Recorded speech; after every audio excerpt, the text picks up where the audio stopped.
So mga tol, may isa na naman pong boksingero ang nagpakilala na siya daw yung nawawalang kapatid ni Emma Bacosa Pacquiao at Jimwell Pacquiao. Yan po ay si Lemuel De Barbo ng General Santos City. May undefeated record na 7-0 at 100% knockout ratio. Lahat ng tinalo niya mga tol, nauwi sa knockout. Kasabay nga po ng pagpapakilala na anak siya ni Manny Pacquiao. Hinamon din niya si Jimwell Pacquiao at Emma Bacosa Pacquiao. Isa-isa umano niya itong dudurugin. Ito nga po yung sinabi niya sa post mga tol. Matuto kayong rumespeto sa long lost older brother nyo. Pagkatapos ko kayong durugin isa-isa. Habang si Michael Pacquiao, sinabi niyang dulo lang daw niya ito. Hindi daw kasi niya ito kamuka at may natural ability daw yun sa fight. Pero yung dalawa, si Eman at Jimwell, ide-demolish daw niya ito pareho ng napaka-easy lang sa paraan ng estilo niya. Panat pa niya mga tol, yung 5'10 daw na height ni Eman, napakaliit lang daw yung para sa kanya. Kumpara daw yan sa pinagdaanan niya sa New Zealand na malalaki daw ang naka-sparring niya. Itinulad din niya na siya daw ang nakakuha sa galaw ni Manny Pacquiao. Yung height niya, reach at IQ,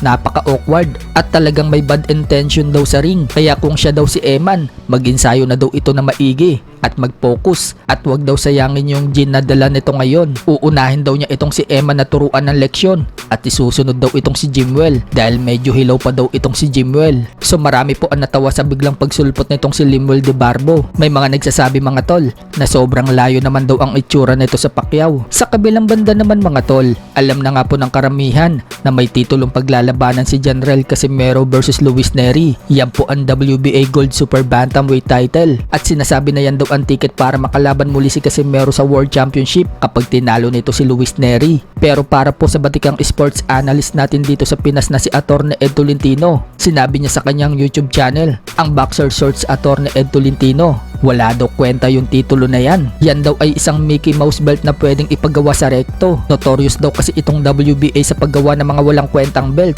para lamang maisingit ang kanilang pangalan sa bakbakan. Ang totoo daw na WBA Junior Featherweight Champion, walang iba kundi si Naoya Inoue. In fact, hawak daw ni Naoya Inoue lahat ng titulo sa 122 pounds. Kaya i-chapwera na lang daw natin yung WBA Gold Belt dahil wala naman daw yung importansya. I-focus na lang daw ang inyong atensyon sa timbang na paglalabanan ni Casimero at Nery sapagkat kilala daw yung dalawa pagdating sa timbangan, laging overweight. Samantala, ibinahagi din ni Atty. Ed Tolentino na mas gamay daw ni Nery ang 122 pounds kumpara kay Casimero. Malakas din naman daw si Casimero pero hindi pa daw ito tested sa 122 pounds. Mas gamay daw ni Nery ang 122 pounds dahil dati na daw itong world champion sa nasabing dibisyon at napalaban na nga din daw ito kay Inoue. Mas more familiar daw sa 122 pounds itong si Nery. Kaya nga daw kumpiyansa itong si Nery na kakayanin nito si Casimero. Pero sa huli mga tol, katulad ng sinabi ni Atty.